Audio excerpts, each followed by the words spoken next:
I got a great question from a listener the other day. She said, Ralph, I start strong with my money. I do my budgeting. I do my saving. I track every single dollar.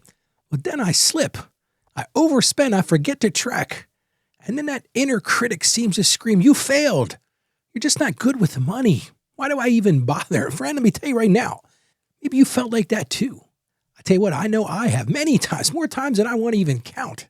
And here's a crazy part. Do you know this? Studies show that nearly 80% of people quit their financial plan after just one mistake. Just give it up. One mistake. 80% say, I'm done with this.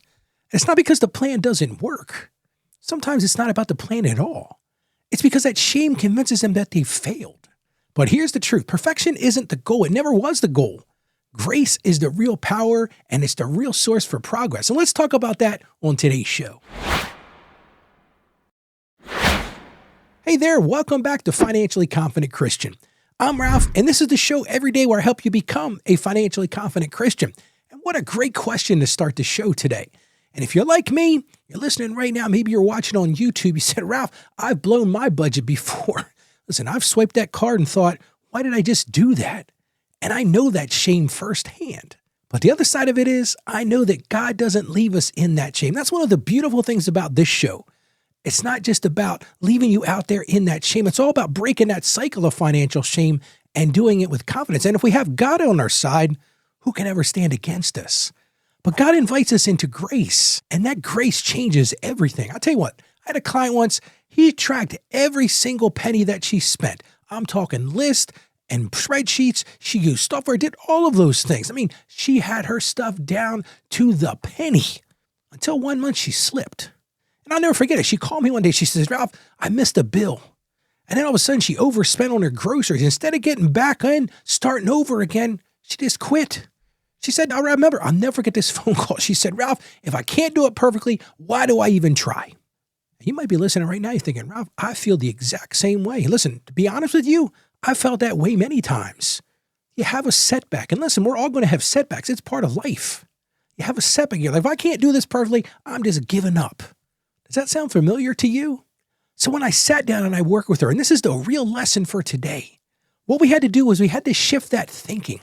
So many people think it's about perfection. Listen, I'm a perfectionist. I thought it was about perfection for the longest time, but it's not about perfection.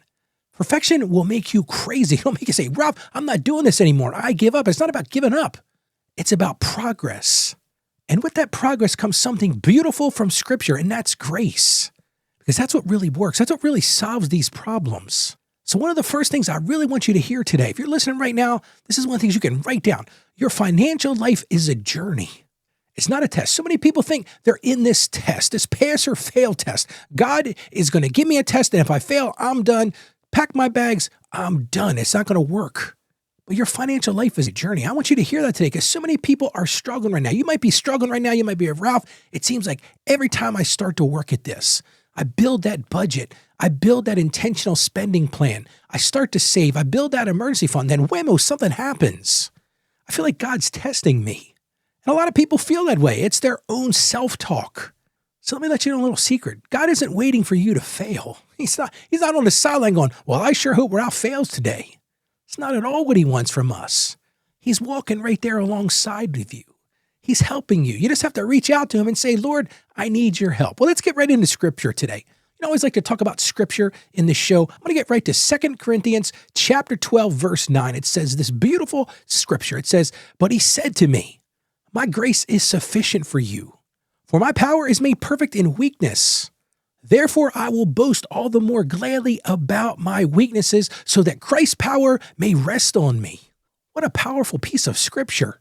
My grace is sufficient for you. That's what the Lord is calling you to today. If you're struggling in your finances, if you feel like, why do I even try? I keep on falling behind. Just remember that. Write that down on your heart. Write that down where you can see it. My grace is sufficient for you because my power is made perfect in your weakness. The Lord is saying to you, you're weak.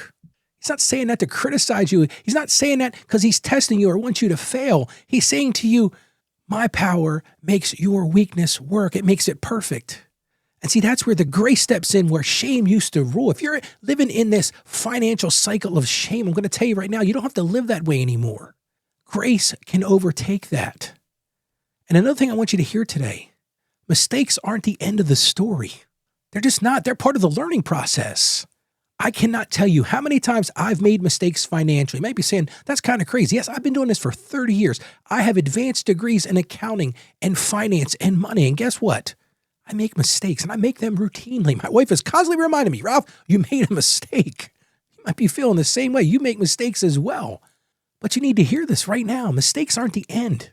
They're all part of the process. They're all part of that journey. What really matters is you get back up. Which leads me to this beautiful piece of scripture as well. This is from Proverbs chapter 24, verse 16. The righteous may fall 7 times, but still get up. But the wicked will stumble into trouble. See, falling isn't failing. So many people, I fall down, I skin my when I was a kid, I remember stubbing my toe. That's the worst possible thing. You watched every single step after that, didn't you? But what did you do? You got back up. I remember my dad teaching me how to ride a bike. We're out on the sidewalk. He says, son, you can do this. He grabs a hold of the back of that seat, kind of pushes me along. And I know well he was intending that I was going to fall. And guess what I did? About 3 feet later, whoom, down on the sidewalk. Scraped that arm up, did a good job on it. But Dad was right there and he said, all right, let's try this again. Your finances are the same way. When you fall, it's not failing. But if you stay down, if you stay in that cycle of shame and that self-talk, then you won't move forward. Accept the grace that God has given you. Because God is calling us to progress. He's not calling us to perfection. He's calling us for progress. He's calling us to do a little bit better than we did yesterday. He's not looking for perfection. If you're looking for perfection, I've said this on this show many times, you're never going to find perfection. Listen to this book of scripture from my favorite book of the Bible, Romans chapter 8, verse 1. Therefore, there is no condemnation for those who are in Christ Jesus. And that is so profitable today. When you belong to Him, when you truly belong to Christ, that shame that you used to feel, that shame that you used to endure, it's got no power over your financial story either. Yes, I'm going to connect the dots. Christ doesn't want you to fail at your finances. He wants you to be successful in it.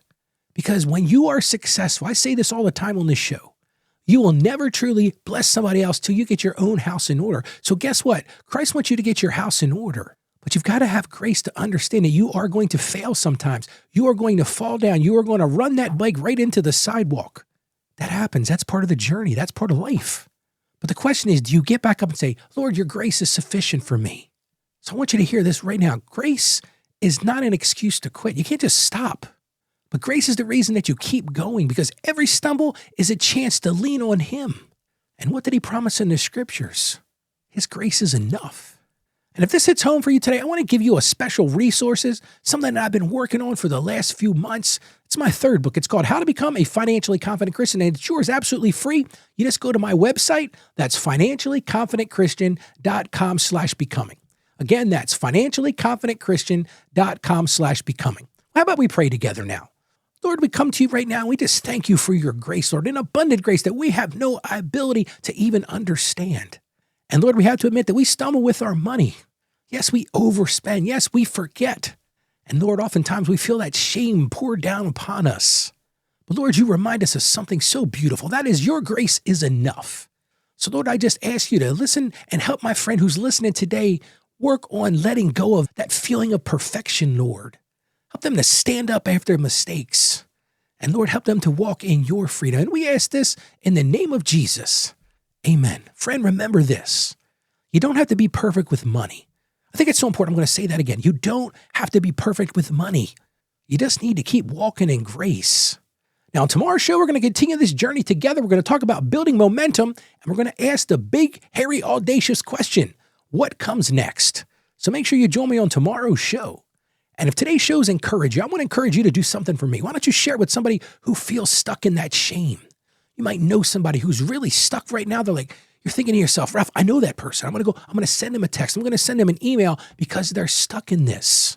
Just send them to our website. That's financiallyconfidentchristian.com. Again, that's financiallyconfidentchristian.com. And hey, if you've got a question for this show, it's real simple. Go to justaskralph.com and send your question in, and chances are it'll be features on this show. And remember, this is the show with no financial shame. So go out there and be a financially confident Christian. I have confidence in you. Have confidence in yourself. Stay financially savvy. God bless you, and you have a great day today.